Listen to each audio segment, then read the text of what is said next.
When did you realize you could play intense really good? Because no one goes out and starts chewing up the scenery, you know. You're a nice guy. When did you realize that that was really something that people were going to book you for all the time? It's not something I ever think about, actually, you know.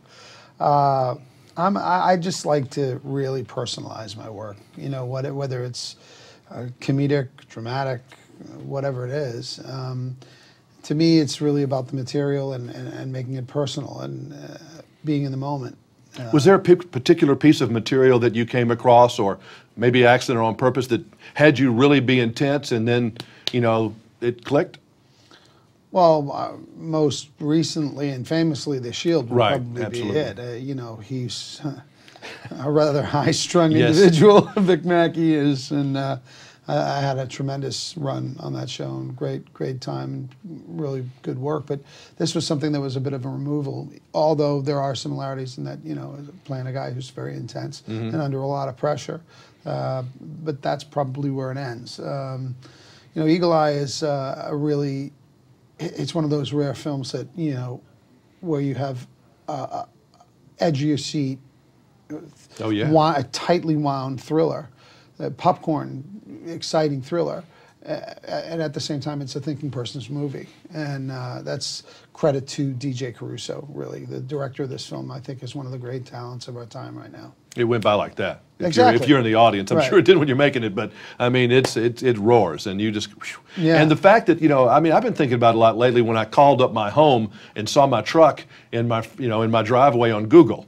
I found that to be very interesting, and I think a lot of people are going to get more and more a little freaked out about that. Well, I think, you know, it makes you start thinking, God, I hope they're looking at, you know, the technology has leapt forward so quickly, and we always think about how technology helps us, but we really haven't given enough thought to how the insidious, possibly, you know, dark side of that technology, and how that, you know, even if you're the most transparent person, you have nothing to hide in your life, you still want your personal life to be protected. You don't want it to be legal or all right for the government or anybody else, for that matter, to invade your privacy, to listen to what you're saying in the privacy of your own home or even out in the world. If I'm walking down the street with you in a public place, still, I'm having a private conversation with you in a public place. And I think that really, if I want you to be privy to what I'm saying,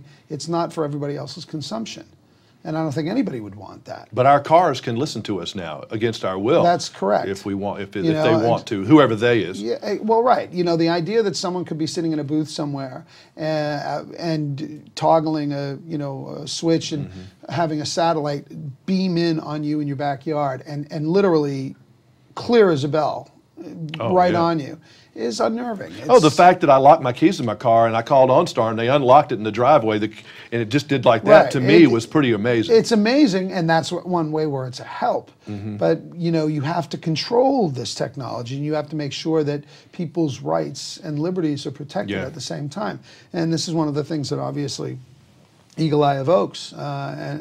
In the context of a movie that's really incredibly fast-paced and entertaining. And that's rare. It is. It's a real, and it took me away from the world for a little bit, and that's important to me. I want my money's worth. Absolutely, you get that. And I got my money's worth. Right, you get your popcorn movie, and you get to, you know, it gets you thinking a bit. Good to see you. And I never want you mad at me. Never want you mad at me. Don't worry. All right.